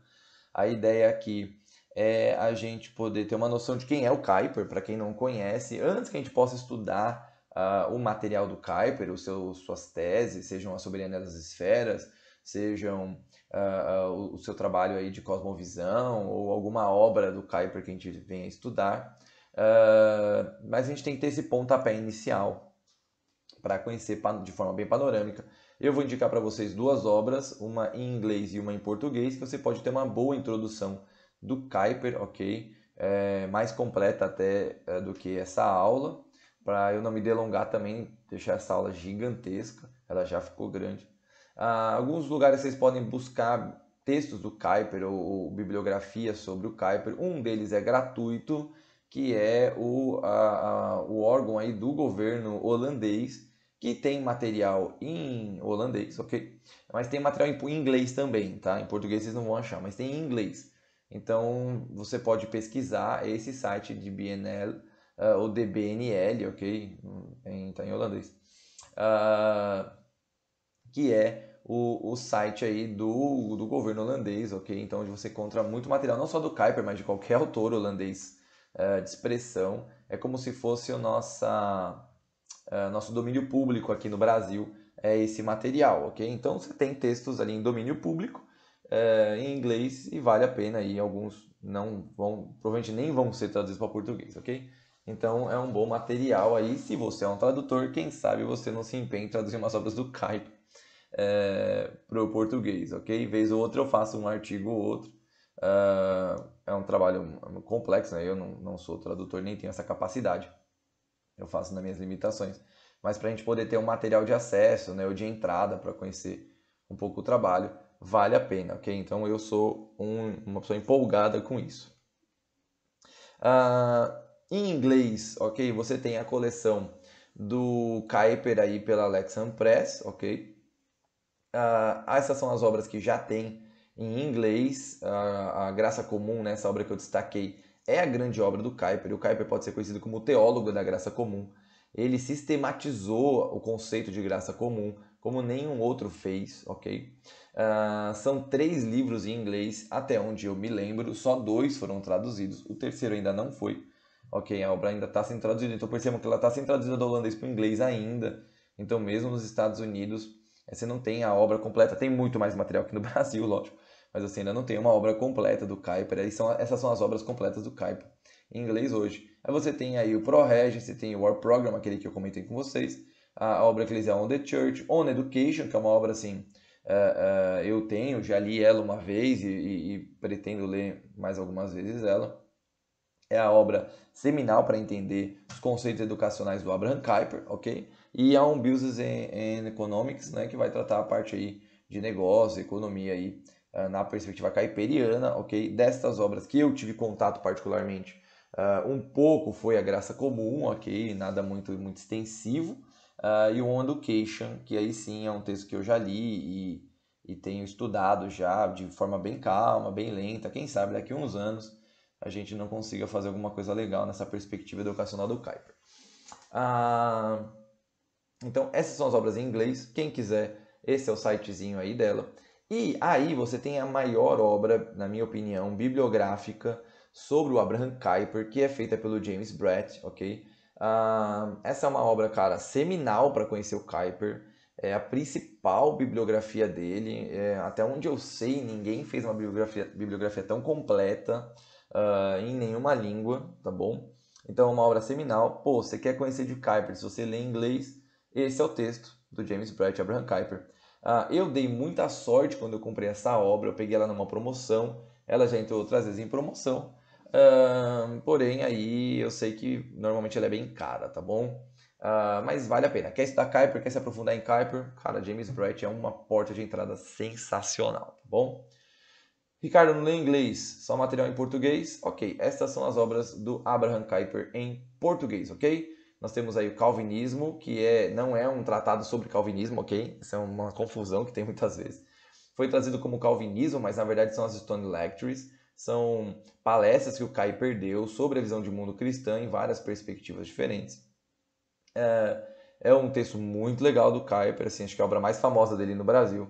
A editora Monergismo lançou dois textos do Kuyper, três textos do Kuyper, na verdade, e dois textos de comentaristas do Kuyper nesse livro, em toda a extensão do Cosmos, ok? Que foi organizado aí pelo Fabrício Tavares e pelo Felipe Sabino, né, o diretor aí da Monergismo. Você tem outra obra pela Monergismo, que é Sabedoria e Prodígios, que é um recorte aí do Graça Comum, ok? Então esse é um texto que foi publicado, depois foi inserido dentro daquele livro Graça Comum. É um texto já traduzido para português, Sabedoria e Prodígios, que vem pela Monergismo também.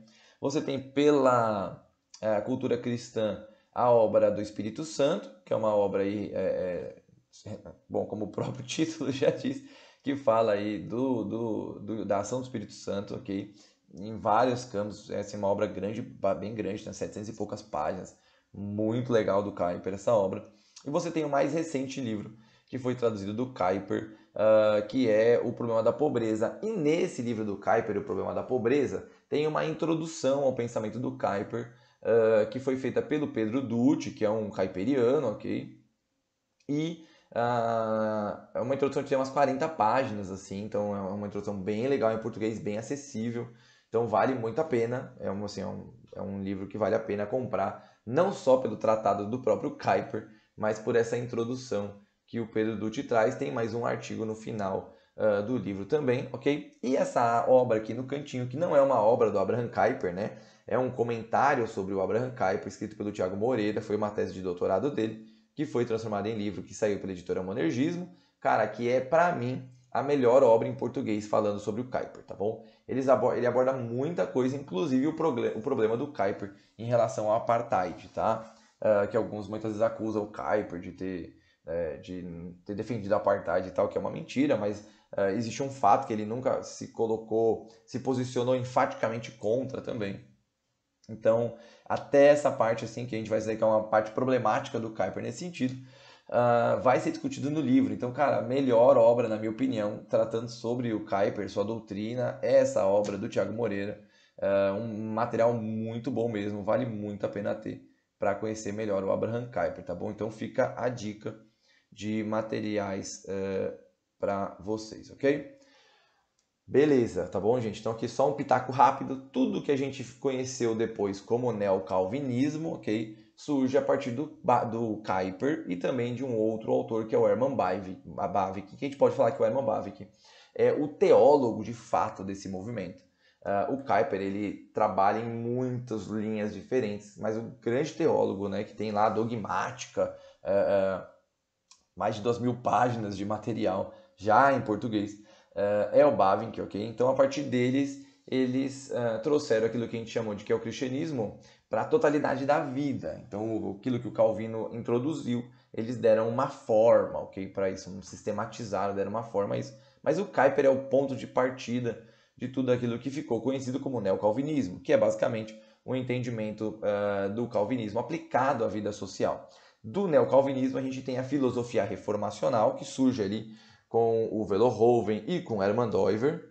Então, é a apresentação, né, de dar respostas aos problemas não só contemporâneos, mas filosóficos, teológicos, sociais em geral, a partir da Escritura, a partir da Bíblia, ok? Compreendendo que há uma ação da graça comum no mundo, ok? Então isso é importantíssimo, tá? Então todo o neocalvinismo ele deriva em certa medida do Abraham Kuyper. Mesmo aqueles que não seguiram toda a doutrina do Kuyper, ele influencia. E o Kuyper influencia gente de tradições filosóficas diferentes. Por exemplo, uma divisão contemporânea da filosofia é a divisão entre continentais e analíticos. E o Kuyper influencia os dois grupos, é curioso, de cristãos. Okay? Então, alguns cristãos que trabalham nos campos, principalmente filosóficos, que a gente tem e conhece, que derivam aí do Kuyper. Okay? A gente pode dizer que o Kuyper é o grande pai das doutrinas desenvolvidas aí.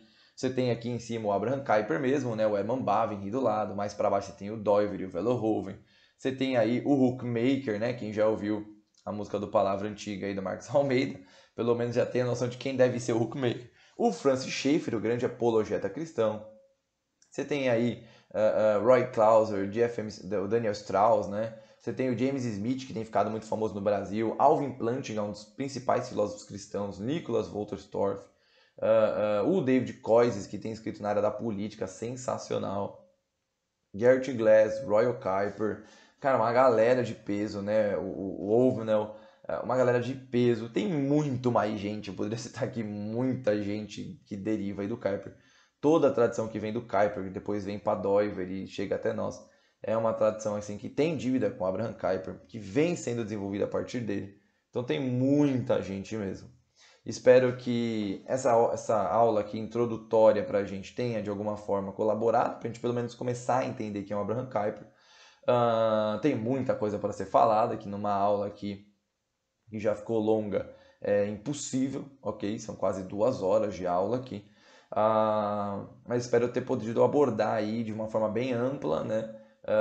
Pelo menos um pouquinho de cada faceta aí do Kuyper ou de cada área assim que a gente acaba tendo mais contato aqui, tá bom, gente? Muito obrigado por assistir essa aula e que ela seja um bom material introdutório para a gente começar então a estudar, né, aprofundar nossos estudos sobre o Abraham Kuyper, beleza, gente? Muito obrigado aí por estarem comigo até aqui nessa aula e depois a gente abre para perguntas.